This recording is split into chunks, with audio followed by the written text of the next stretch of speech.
इस क्लास में हम मुताला करेंगे बच्चों हमारी दरसी किताब जान पहचान के सबक जुबानों का घर हिंदुस्तान। पहले हिस्से में हमने मुसन्निफ के हवाले से बात करी। अब हम दूसरे हिस्से में इस सबक का मुताला करेंगे और इस सबक को पढ़ते हुए इस सबक को समझने की कोशिश करेंगे कि हिंदुस्तान में ये जो ज़बानें हैं किस तरह से वजूद में आई, हिंदुस्तान को जुबानों का घर क्यों कहा जाता है। दूसरे पार्ट के अंदर हम यही चीजें जानने की कोशिश करेंगे। हम देखते हैं कि हिंदुस्तान एक बहुत बड़ा मुल्क है। हिंदुस्तान एक बहुत बड़ा मुल्क है। इसमें कहीं पर आसमान से बातें करते हुए पर्वत है, तो कहीं पर बहती हुई नदियां हैं, तो कहीं पर घेरी घेरी खाइयां हैं, तो कहीं पर सोना उगलती हुई जमीनें हैं, तो कहीं पर बिल्कुल बंजर और कहीं पर जरखेज, कहीं पर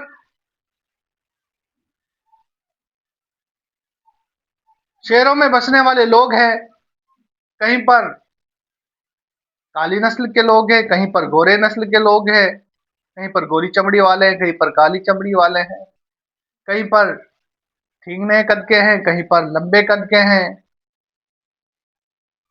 कहीं पर यानी मुख्तलिफ किस्म के लोग।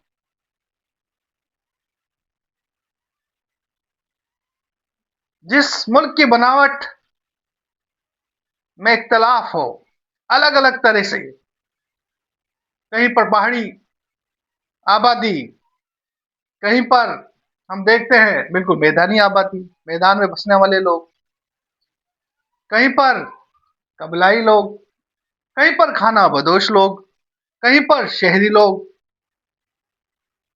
इतने सारा इख्तलाफ होने के बावजूद, इतने सारे बदलाव होने के बावजूद भी हिंदुस्तान के अंदर ये सब लोग मिलकर रहते हैं। और यही इख्तलाफ, यही बदलाव, यही चेंज, मुख्तलिफ किस्म का होना, अलग अलग तरह का होना, यही चीजें हिंदुस्तान को मजबूती प्रदान करता है, हिंदुस्तान को मजबूती देता है। कि हिंदुस्तान के अंदर द्राविड़ आए, तो द्राविड़ के बाद में आर्याई लोग आए, आर्यों ने संस्कृत जबान बोलना शुरू किया। फिर संस्कृत जो जबान थी, जो पंडितों और ब्राह्मणों की जागीरें बनकर रह गई, ऊंची जात के लोगों की जबानें बनकर रह गई। फिर छोटी छोटी मुकामी जो प्राकृत भाषाएं थी, जबानें थी, वो लोग बोलने लगे। और उसी तरह से उर्दू भी एक प्राकृत बोली जाने वाली एक प्राकृत है। तो यानी कि हम कहें कि उर्दू कहीं भी बोली जाए, ये जुबान है उर्दू जुबान कहीं भी बोली जाए, लेकिन ये रहेगी हिंदुस्तानी जबान। तो आज हम इस सबक में इसी तरह से इसके बारे में हम तफसील से जानकारी लेते हैं। सबक की शुरुआत करते हैं जुबानों का घर हिंदुस्तान, जो सैयद एहसान हुसैन के द्वारा तहरीर के जरिए तहरीर किया गया है। तो शुरुआत करते हैं सबक को। हिंदुस्तान एक लंबा चौड़ा देश है। हिंदुस्तान एक लंबा चौड़ा देश है जिसमें कहीं ऊंचे पहाड़ और गहरी नदियां रास्ता रोकती है। कहीं पर तो ऊंचे ऊंचे पहाड़ है और कहीं पर गहरी नदियां हैं, जैसे कि हिमालय पर्वत है और जैसे कि अरावली पर्वतमाला है, अभी लेटेस्ट में अरावली पर्वतमाला का मुद्दा छाया हुआ है। कहीं फैले रेगिस्तान है, कहीं पर फैले हुए रेगिस्तान है। जैसे कि हम हमारे ही सूबे की बात करें, राजस्थान की, तो राजस्थान में जैसे कि बीकानेर, जैसलमेर, बाड़मेर, जोधपुर का बहुत सा इलाका रेगिस्तानी इलाका है, जहां पर आबादी कम है। यानी कि पहाड़ी इलाकों में भी आबादी कम है और रेगिस्तानी इलाकों में भी आबादी कम है। कहीं जमीन सोना उगलती है। हम सिंध के आसपास के इलाकों की बात करें, वहां की जो जमीन है, जरखेज जमीनें हैं, वहां की जमीनें सोना उगलती है, यानी वहां पर अच्छी पैदावार होती है। और कहीं बंजर है, कहीं पर जमीनें क्या है, बिल्कुल बंजर है। जो कुछ भी बंजर जमीन वो होती है जिसमें कुछ पैदा नहीं होता है। फिर यहाँ के बसने वालों को देखो तो काले भी है और गोरे भी है। हम बात करें कि हिंदुस्तान में जिस तरह से इसकी जोग्राफियाई हुलिये के अंदर अलग अलग तब्दीलियां हैं, बदलाव है, उसी तरह से यहाँ के बसने वाले जो लोग हैं वो भी कहीं पर हम देखें तो कोई काला है तो कोई गोरा भी है। हम कश्मीर की तरफ चले जाएं, यानी कि हिंदुस्तान के उत्तर में हम जाते हैं तो वहां के जो लोग हैं वो गोरे होते हैं, अंग्रेजों की तरह होते हैं। और अगर हम दक्षिण की तरफ आए, यानी कि साहिली इलाकों पर हम आते हैं, तो वहां के लोग नाटे कद के और काले होते हैं। हम राजस्थान की बात करें तो यहाँ के लोगों का रंग भी गेहुआ और सांवला रंग होता है। तो कहीं खूबसूरत है और कहीं पर बदसूरत भी है। लंबे कद वाले भी है, छोटे कद वाले भी है, जंगलियों की तरह जिंदगी बसर करने वाले भी हैं। अगर हम बात करें मेघालय, आसाम, छत्तीसगढ़, रायपुर, मध्य प्रदेश, तो वहां के जो लोग हैं जंगलियों की तरह जिंदगी बसर करने वाले लोग ही है। कोल मंडा है, ऐसी कई बिरादरियां हैं जो आज भी जंगलियों की तरह जिंदगी बसर करती हैं। और कई ऐसे लोग भी हैं जो बड़े शहरों में रहने वाले भी हैं। ऐसे लोग भी यहाँ पर मौजूद हैं जो बड़े शहरों में रहते हैं। या न जाने कितनी तरह के लोग मिलते हैं और कितनी तरह की जबानें बोलियां बोलते हैं। बहुत सारे लोग बोलते हैं, बहुत सारी जबानें, बहुत सारे तरह तरह के लोग और उनके तरह तरह की जबान। हम देख हिंदुस्तान में आगे बढ़ हिंदुस्तान में जाते हैं हम, अगर हम बात करें जम्मू कश्मीर से लेकर बात करें हरियाणा, पंजाब, उत्तर प्रदेश, मध्य प्रदेश, राजस्थान और अलग अलग सूबे की हम बात करें, तो हर सूबे में अलग अलग जबानों में अलग अलग तब्दीलियां हमको देखने को मिलती है।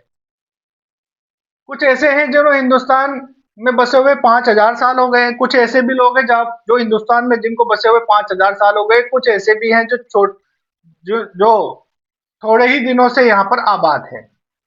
यानी कि कई तो ऐसी कौमें हैं जो हिंदुस्तान में जिनको बसे हुए 5,000 साल पहले से बसी हुई है, और कोई कौमें ऐसी है जो अभी अभी हिंदुस्तान में आई है। जैसे मुगल हिंदुस्तान में नए नए आए, ऐसे देश में अजीब ढंग की कौमें हैं, वो अजीब जबानें हो, लेकिन इससे घबराना नहीं चाहिए। ऐसा देश जिसमें अजीब अजीब किस्म के लोग रहते हो, अजीब जबानें बोलते हो, तो इससे घबराने की जरूरत नहीं है। ये तो इस मुल्क के बड़े होने की निशानी है। जितना ये मुल्क जितना बड़ा है तो उसकी तब्दीलियां भी उतनी ही ज्यादा है, उसमें इख्तलाफ भी उतना ही ज्यादा है। इसमें इसके अलग होने पर भी ये सब मिलजुल कर यहाँ पर रहने की गुंजाइश है। यानी कि इतना लंबा चौड़ा मुल्क और इतनी बदलाव होने के बावजूद भी सबको यहाँ पर रहने की, मिलजुल कर रहने की सबके लिए गुंजाइश यहाँ पर मौजूद है। ये बताना कठिन है कि 5,000 वर्ष पहले यहाँ कौन लोग बसते थे। ये बताना मुश्किल होगा कि 5,000 वर्ष पहले, 5,000 साल पहले यहाँ पर कौन लोग रहते थे। मगर अब बहुत से लोग ये बात जानते हैं कि इस जमाने से यहाँ दूर दूर के लोग आने लगे, यानी कुछ जमाने से यहाँ पर दूर दूर के लोग आने लगे। इतना समझ लेना भी कुछ मुश्किल नहीं है कि पहले दुनिया के ज्यादातर लोग वेश्यों की तरह जिंदगी बसर करते थे। पहले के जो लोग में सहूलियत नहीं थी, यानी कि किसी से छीन लिया, झपट लिया, है ना, खा लिया, अपना पेट भर लिया, केवल अपने स्वार्थ के लिए जीते थे। यानी कि उनमें समझ और शऊर नहीं था। बसर करते थे और खाने पीने की खोज में छोटी छोटी टोलियों में मारे मारे फिरते थे। खाने पीने की खोजों में छोटी छोटी टोलियों में मारे मारे फिरना, जानवरों का शिकार करते थे या दरख्तों के फल या पत्ते जड़ाकर पेट भरते थे। इनके इनमें के कुछ लोग ये भी यहाँ भी पहुंचे, कुछ ऐसे लोग यहाँ भी पहुंचे। कौन से लोग? वैशी लोग यहाँ पर भी पहुंचे। उनकी नस्ल के लोग अब भी बंगाल, बिहार, छोटा नागपुर और विंध्याचल के पहाड़ों के करीब पाए जाते हैं। जो जबान बोलते थे वो आज भी अलग है। इनमें से कोलमंडा कबीला मशहूर है। कोलमंडा जो उनकी जबान है आज भी मशहूर है। वो लोग आज भी जो बोलियां बोलते हैं, हम तो नहीं समझते उनकी जबानों को, लेकिन वो अब अलग अलग जबान है। कोई ऐसी कौम नहीं जिसकी कोई जबान नहीं हो। कुछ ना कोई बोलियां उनकी होती है, कोई ना कोई सी जबान उनकी होती है और अपनी बोलियां बोलते हैं। ये बात याद रखना चाहिए कि दुनिया में कोई कौम ऐसी नहीं है जो कोई बोली बोलती ना हो। ये बात तमाम इंसानों में मिलती है। उनकी 1000 1500 वर्ष के बाद और के बाद द्राविड़ लोग पश्चिम की तरफ से आए, वो लोग जिन्हें द्राविड़ कहा जाता है, यहाँ इन्होंने खूब तरक्की की। आज भी मद्रास, मैसूर, आंध्र प्रदेश और केरल में यही लोग आबाद हैं। तुमने तमिल तेलुगु जबानों के नाम तो सुने होंगे। तमिल तेलुगु जबानें हैं, उनके नाम तो हम सबने सुने हैं। ये उन्हें ये उन्हीं लोगों की जबान है। तमिल तेलुगु जो जबान है, इन्हीं लोगों की जबान है। ये तो था हिंदुस्तान का हाल। ये हम बात कर रहे थे हिंदुस्तान के बारे में। अब हम हिंदुस्तान के बाहर की बात करें, जैसे ईरान है, चीन है, तुर्किस्तान वगैरह में एक कौम जिसे आमतौर पर तारीख में आर्या कहा जाता है। आज अब बात करेंगे वो कौम जिसको हिंदुस्तान तारीख के अंदर, इसी तारीख का मतलब होता है इतिहास के अंदर क्या कहा जाता? आर्या। तरक्की कर रही थी। ये लोग बहादुर थे, अच्छी शक्ल रखते थे, घोड़े से काम लेना और खेती करना भी ये लोग जाते थे। कौन लोग? आर्याई लोग। यानी कि इनकी शक्लें भी अच्छी थी, घोड़े से काम लेना जानते थे, खेती करना जानते थे, बहादुर थे। 3500 वर्ष हुए हो हुए ये लोग हिंदुस्तान में आए। इनको हिंदुस्तान में आए हुए कितने साल हुए? 3500 साल हुए। और इन्होंने यहाँ के पुराने बसने वालों को हरा कर, पुराने जो कौन से लोग थे, पुराने कौन से लोग? द्राविड़ लोग, उनको हरा कर उत्तरी भारत में अपना राज कायम कर लिया। उत्तर भारत के अंदर इन्होंने अपना राज कायम कर लिया। इन लोगों ने बहुत सी नज़में, भजनें, गीत और लिखे। ये जो लोग थे, कौन से? आर्याई लोगों ने भजनें, यानी कि इनमें कई गीतकार और संगीतकार हुए हैं, कई इन्होंने नज़में लिखी है, भजन भी लिखे हैं। ये बात याद रखने की है कि ये लोग जो ज़बान बोलते थे उसे आर्याई ज़बान कहते हैं। आर्या जो लोग थे, वो जो ज़बान बोलते थे उन्हें कौन सी ज़बान कहते हैं? आर्याई ज़बान कहते हैं। संस्कृत उसी की एक शाख है। संस्कृत किस ज़बान की शाख है? संस्कृत आर्याई ज़बान की शाख है। यूनानी, जर्मन, पुराने ज़माने की फ़ारसी और यूरोप की कई ज़बानें इस ख़ानदान से ताल्लुक़ रखती हैं। और जब तुम आगे बढ़कर इन ज़बानों को पढ़ोगे तो मालूम होगा कि सब एक-दूसरे से मिलती-जुलती है। तो हम आगे जब पढ़ेंगे तो आगे की क्लास में सिर्फ़ सैयद एहसान हुसैन ने इस इन ज़बानों का मुख्तसर सा तारुफ़ कराया है। जब हम आगे पढ़ेंगे, यानी कि अभी जैसे इनकी किताब उर्दू की कहानी अगर हम पढ़ते हैं तो उसमें पूरी चीज़ें हमको मालूमात फराहम हो जाती है। ज़बानों की कहानी बड़ी लंबी है, मज़ेदार ये है कि मगर यहाँ उसी के बयान करने का मौका नहीं है। यानी कि ज़बानों की कहानी बहुत मज़ेदार है, लेकिन हमारे पास में इतना वक़्त नहीं है कि हम इसको इनमें तफ़सील से बातें कर सकें। ये याद रखना चाहिए कि संस्कृत उन्हें हिंदुस्तानी आर्यों की ज़बान थी। तमाम लोग संस्कृत नहीं बोल सकते थे। तमाम लोग संस्कृत नहीं बोल सकते थे। यहाँ पुराने बसने वाले तो अपनी पुरानी बोलियाँ बोलते थे। पुराने बसने वाले जो लोग थे वो अपनी पुरानी बोलियाँ बोलते थे या मिली-जुली ज़बानें बोलते थे।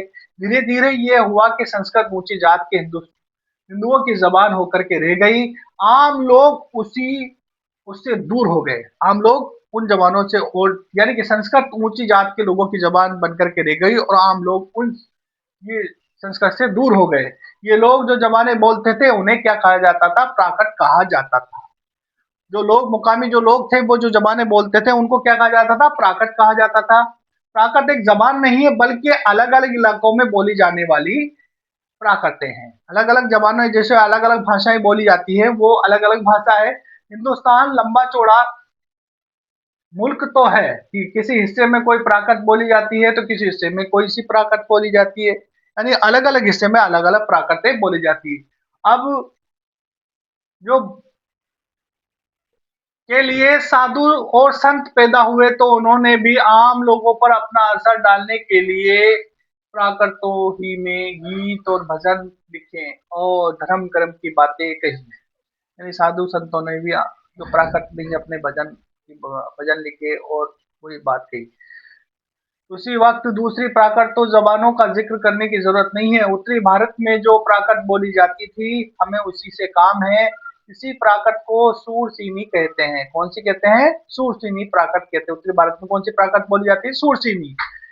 उसी के पेड़ से वो भाषाएं पैदा हुई हैं जिनको हिंदुस्तानी या हिंदवी या उर्दू कहते हैं। उसी के पेटे से जो जबान पैदा हुई है उसे हिंदी या उर्दू कहते हैं। बंगाली, मराठी, गुजराती, पंजाबी, सिंधी, आसामी और उड़िया भी नई जबानें हैं, आर्याई जबानें हैं। हम बात करें बंगाली, मराठी, गुजराती, पंजाबी, सिंधी, आसामी, उड़ियाई जबानें, तो ये भी कौन सी जबानें? आर्याई जबानें हैं। ये भी तारीख का एक दिलचस्प इत्तेफाक है कि जब मुसलमान हिंदुस्तान में आए तो उन्हीं जबानों की भी तरक्की हुई। ये हिंदुस्तान में मुसलमान आए तो लोगों की तरक्की तो हुई लेकिन साथ साथ में जबानों की तरक्की भी हुई है। अगर ऊपर लिखी हुई बातें याद रखी जाए तो आगे की कहानी को ज्यादा समझ में आ जाएगी। अगर ऊपर पे लिखी हुई बात अगर हमारे समझ में आ जाएगी तो आगे की लिखी हुई बात भी हमारे समझ में आ जाएगी और मालूम होगा कि 1000 के बाद जो नई जबानें हिंदुस्तान में बोली जाने लगी, 1000 ईस्वी के बाद हिंदुस्तान में जो जबानें बोली जाने लगी उन्हीं में से उर्दू जबान भी एक है। उन्हीं में से उर्दू जबान भी एक जबान है। ये जबान कहीं बाहर से नहीं आई, नहीं नहीं आई है, यहीं पर पैदा हुई, यहीं पर परवान चढ़ी, यहीं के लोगों ने उसे तरक्की दी। इसकी बनावट और इसका रंग, इसका रूप, इसका लब और लहजा सब क्या है? हिंदुस्तानी है। अरे ये जबान दूसरे मुल्क अगर ये जबान किसी दूसरे मुल्क में बोली जाती है तो उस मुल्क की जबान नहीं रहती है बल्कि यह सिर्फ हिंदुस्तान की ही जुबान बनकर ही रहती है। और जबान दूसरे मुल्क में भी बोली जाने लगे तो ये वहां की जबान नहीं रहेगी बल्कि वहां की जबान नहीं बन जाएगी बल्कि जबान रहेगी, सिर्फ हिंदुस्तानी जबान रहेगी। कौन सी जबान रहेगी? सिर्फ हिंदुस्तानी जबान रहेगी।